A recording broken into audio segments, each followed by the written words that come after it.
Hello everyone. So guys, we are here to explain to you exactly that MBA CET 26 का paper pattern किस हिसाब से होता है. CET का पर से पेपर पैटर्न सेम होता है, but a person who wants to go to JBIMS और सिमसरी वो उसको बहुत अलग अलग तरीके से देखता है as compare to a person who wants to go to any other college. तुम्हारा आउटलुक डिसाइड करता है दैट तुम एक्चुअली कहाँ पे एंड अप करोगे. That is why watching this video is extremely important. So let's understand this in a very nice and plain simple manner. ये देखो, सबसे पहली बात, this is the common information about CET that you should be knowing. It's a computer based exam with approximately 1.3 lakh people who register for it. Fees इतनी होती है, reserve category की थोड़ी कम फीस होती है, एंड इट्स 150 मिनट्स का exam. This is something that hasn't changed since years.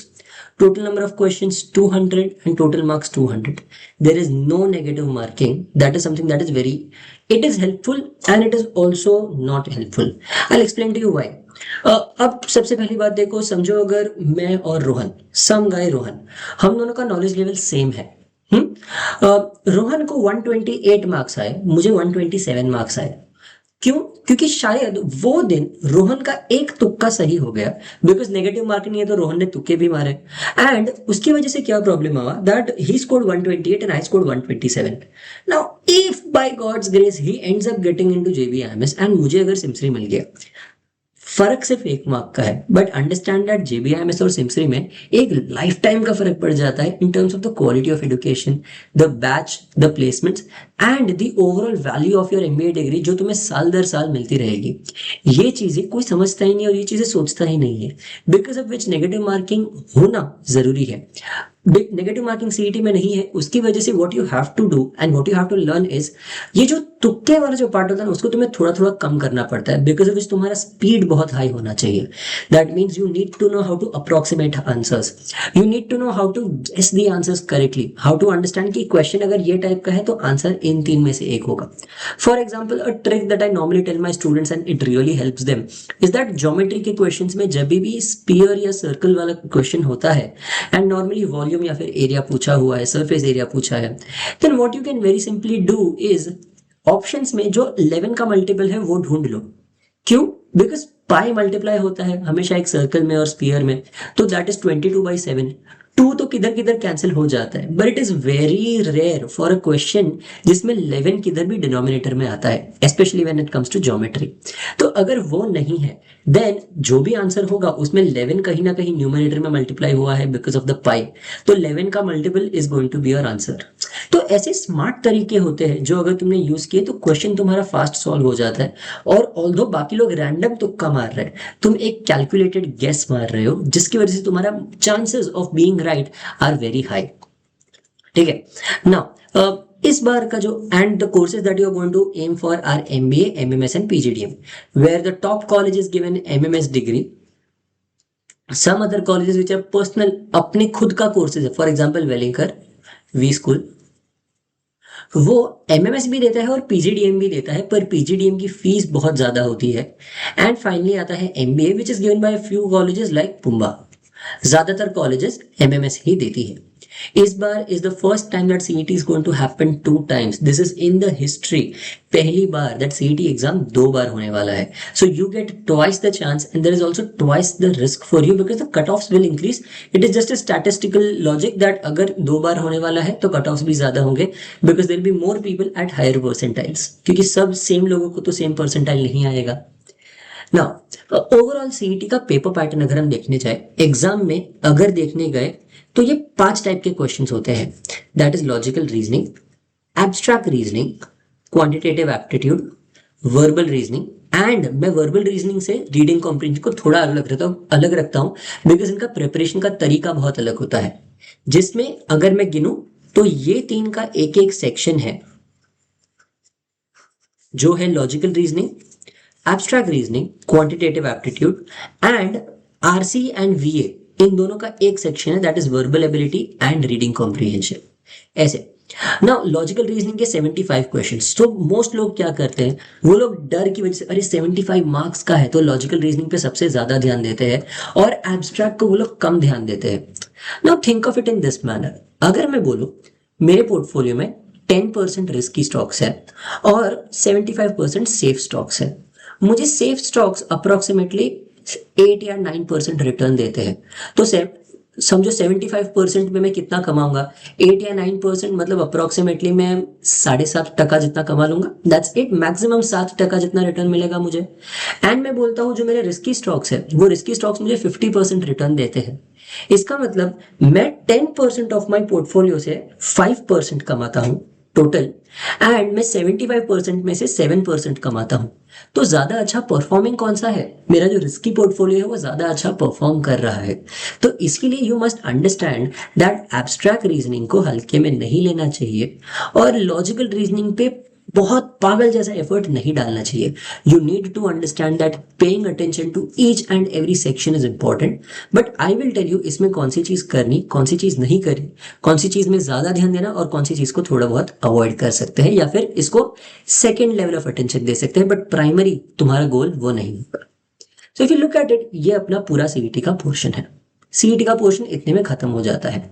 इसको कैसे ट्रीट करोगे तुम?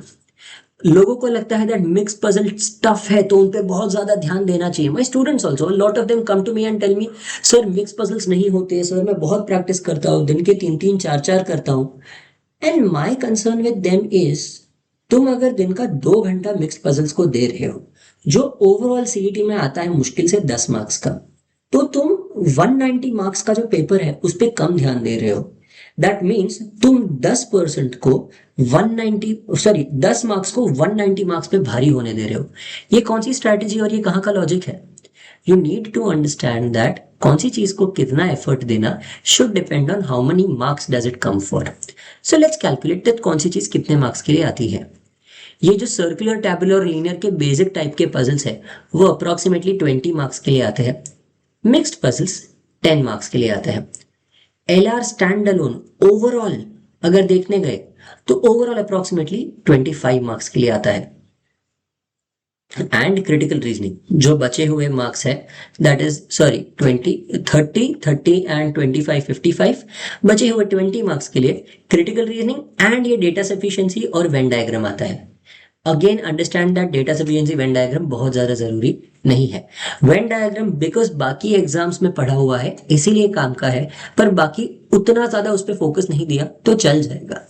बाद में कैलकुलेशन क्वांट्स में जो कैलकुलेटिव क्वांट्स होता है जिसमें percentage, average, ratio, partnership, PNL, linear equations, HCF, time speed distance, time work, SICI, geometry mensuration, ये सारे टॉपिक्स अगर मैं देखूं तो ये सारे टॉपिक्स अप्रोक्सीमेटली आते हैं 15 मार्क्स के लिए।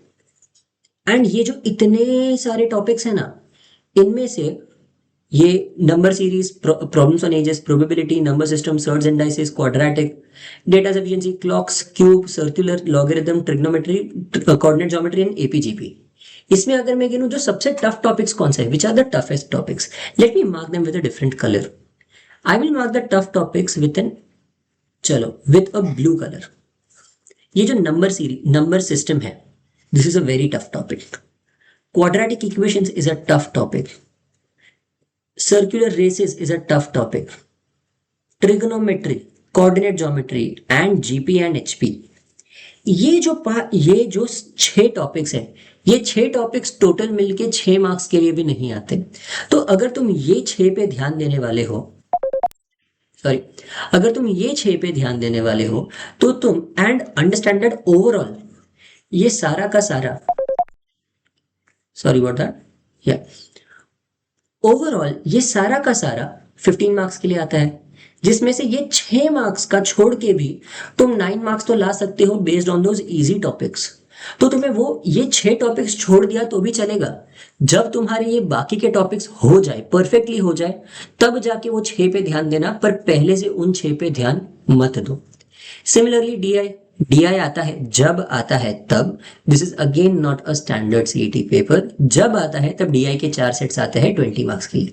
बट इट कैन चेंज कुछ सालों से या फिर कुछ साल से थोड़े स्लॉट्स में अरिथमेटिक पे 30 मार्क्स जितना फोकस होकर DI के 5 मार्क्स भी आए हैं, अरिथमेटिक के 25 होकर DI का 10 भी आया है। बट रिगार्डलेस कभी भी क्वांटिटेटिव एप्टीट्यूड का टेक्निकल पार्ट, ये जो नीचे वाला पार्ट है, वो चेंज नहीं होता, वो कम ही आता है, वो कभी भी ज्यादा नहीं आता। Abstract reasoning is always for 25 marks, has never changed. And verbal reasoning and reading comprehension. RCs अकेले अकेले आते हैं 20 मार्क्स के लिए, वेरी इंपॉर्टेंट। तुम्हारा grammar, sentence correction, parajumbles, sentence completion and vocabulary, sorry vocabulary नहीं, सेंटेंस करेक्टर्स, समरी, या तो grammar, sentence correction, parajumbles and sentence completion, ये 4 टॉपिक्स, ओके ये 4 टॉपिक्स आ जाते हैं अप्रोक्सीमेटली 15 मार्क्स के लिए।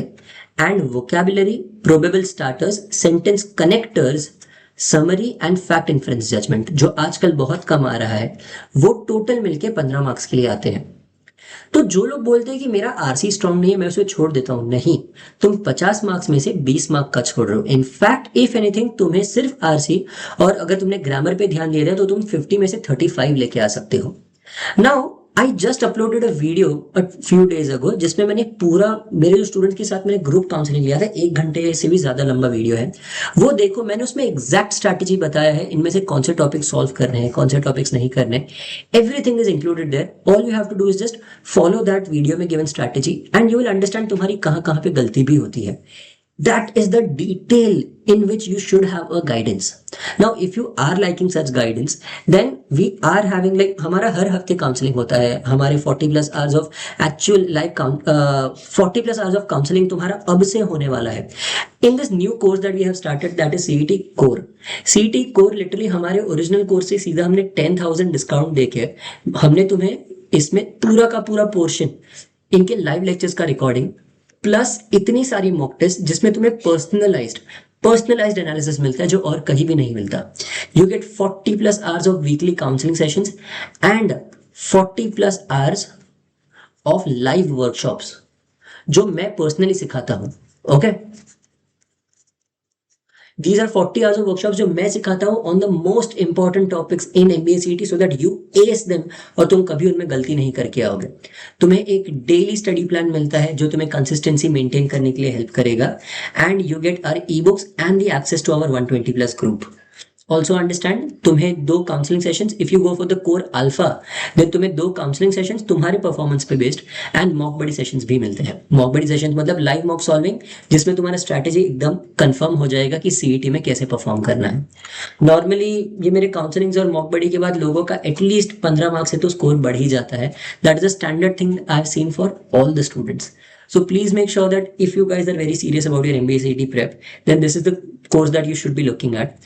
Apart from that, if you found this video very helpful, and these are all the lectures which are happening for the core batch, तो ये सारे के सारे lectures है, ये सब कुछ cover होने वाला है. So you guys should know. And ये basically ये टाइम टेबल है कि ये टाइम टेबल तुम्हें डेली टाइम टेबल तुम थोड़ा बहुत ले लो, तुम्हें आगे का चाहिए तो तुम्हें कोर्स में भी मिल जाएगा।